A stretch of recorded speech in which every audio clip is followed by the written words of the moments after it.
ကျမအခုရောက်ရှိနေတဲ့နေရာကတော့လူနာတွေရဲ့အသက်ကိုကယ်တင်ပေးနေတဲ့ဆေးရုံကနေမိနစ်အနည်းငယ်အတွင်းမှာတင်ရှိမြေဖြစ်သူပြောင်းလဲသွားတဲ့မြောက်ဦးမြို့ပြည်သူ့ဆေးရုံကြီးရှိကိုရောက်ရှိနေတာပဲဖြစ်ပါတယ်။ကမ္ဘာတဝင်းကအပြည်ပြည်ဆိုင်ရာလူ့အခွင့်အရေးနေ့ကိုကျင်းပနေတဲ့ဒီဇင်ဘာလ10ရက်နေ့ညနေပိုင်းရှိမှာရခိုင်ပြည်မြောက်ဦးမြို့မှာတော့အလွန်ဝန်းနေစရာကောင်းတဲ့ဖြစ်ရပ်တစ်ခုနဲ့ကြုံတွေ့ခဲ့ရပါတယ်။ဒီဇင်ဘာလ10ရက်နေ့ညနေ9:03မိနစ်အချိန်မှာအချက်ဖက်စုကော်မရှင်တက်ဟာရခိုင်ပြည်မြောက်ဦးမြို့ကပြည်သူ့ဆေးရုံကြီးကိုဂျက်ဖိုက်တာနဲ့ပေါင်900ပုံနှလုံးကြီးရှာတိုက်ခိုက်ခဲ့ပါတယ်။ မြောက်ဦးစေယုံကို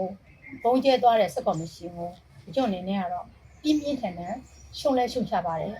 ပြင်းပြင်းထန်ထန်လည်းအကျုံအပြစ်တင်ပါတယ်ဘာဖြစ်လို့လဲဆိုတော့စက်ကောင်စီ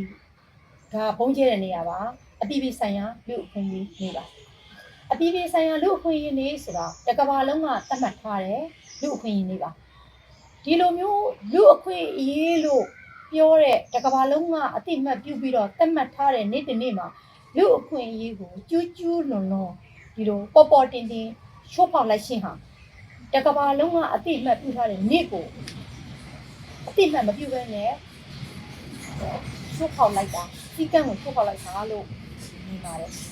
ဒီတိုက်ခိုက်မှုဟာစီးရဲပြင်းပြမဟုတ်တဲ့အရတားပြည်သူတွေစီကူတောက်မှုခံနေတဲ့ဆေးရုံကိုနေကြောက်တိုက်ခတ်မှုပြုလုပ်ခဲ့တာဖြစ်ပါတယ်။ဒီဖြစ်အကြောင်းဆေးရုံအတွင်းစီကူတောက်မှုခံနေတဲ့လူနာတွေလူနာစုပ်တွေနဲ့စစ်ဖက်ဆေးရဝန်ထမ်းတွေအပါအဝင်စုစုပေါင်း33ဦးသေဆုံးသွားခဲ့ရပါတယ်။အဲ့ဒီအထက်မှာ3လသားရွယ်ကလေးတွေအပါအဝင်ကိုဝန်ဆောင်မိခင်တွေသေဆုံးသွားတာဟာအလွန်ဝန်းနေစရာကောင်းတဲ့ဖြစ်ပါတယ်။ဒါအပြင်နောက်ထပ်89ဦးလည်းပြည်ထတဲ့ရန်ရရှိသွားခဲ့ရပါတယ်။အခုမြင်တဲ့နေရာကတော့မြောက်ဦးပြည်သူ့ဆေးရုံကြီးဖြစ်ပြီးတော့အဲ့ဒီပုံကြီးတက်ခံမှုကြောင့်အယိုးဆောင်ခွေးစိတ်ဆောင်နဲ့လူနာဆောင်တွေပျက်စီးသွားခဲ့ရပါတယ်။ရခိုင်ပြည်သူတွေအောက်ကိုအားထားပြုနေကြရတဲ့ပြည်သူ့ဆေးရုံကြီးပျက်စီးသွားတဲ့အတွက်ဆေးဝါးမလုံလောက်မှုတွေနဲ့ရင်ဆိုင်ကြုံတွေ့နေကြရသလိုလက်ရှိမှာပြည်သူတွေဟာဆေးရုံကိုနောက်ထပ်လေကြောင်းတိုက်ခတ်မှုပြုလုပ်လာမလားဆိုတဲ့စွန့်ရင်စိတ်နဲ့ဆေးရုံတဝန်ဖြစ်နေကြရပါတယ်။ဆေးရုံတွေကိုပျက်စီးသွားတဲ့အတွက်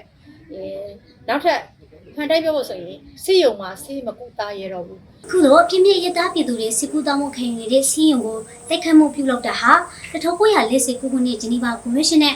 နိုင်ငံတကာလူသားချင်းစာနာထောက်ထားမှုဥပဒေကိုရှုတ်ဖောက်ရရောက်ပါတယ်။ဒါ့အပြင်လူသားမျိုးနွယ်တွေအပေါ်စီရာဇဝမှုကိုလည်းပျော်ပျော်တင်းတင်းကျူးလွန်ရရောက်ပါတယ်။ဒီမြောက်ဦးကိုလူသားတွေကိုမှ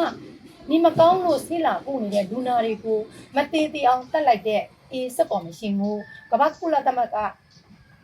ရဲ့လူ့အခွင့်အရေးအဖွဲ့အစည်းကနေပြီးတော့ဒီစက်ကောင်စီကိုပြင်းထန်စွာအရေးယူပေးပါနောက်ထပ်ကလေးငယ်တွေဘယ်ညလောက်ထည့်သေးပြအောင်မလဲစီယိုတွေဘယ်နှခုလောက်ပြည့်စည်ရအောင်မလဲဒီလိုရက်ကိုဒီတိုင်းကြည့်နေလို့မပြီးပါဘူးတရားမျှတမှုကိုဖော်ဆောင်ပေးပါလို့နိုင်ငံတကာအတိုင်းအဝိုင်းကိုရခိုင်ပြည်သူလူထုတွေကတောင်းဆိုနေကြပါတယ်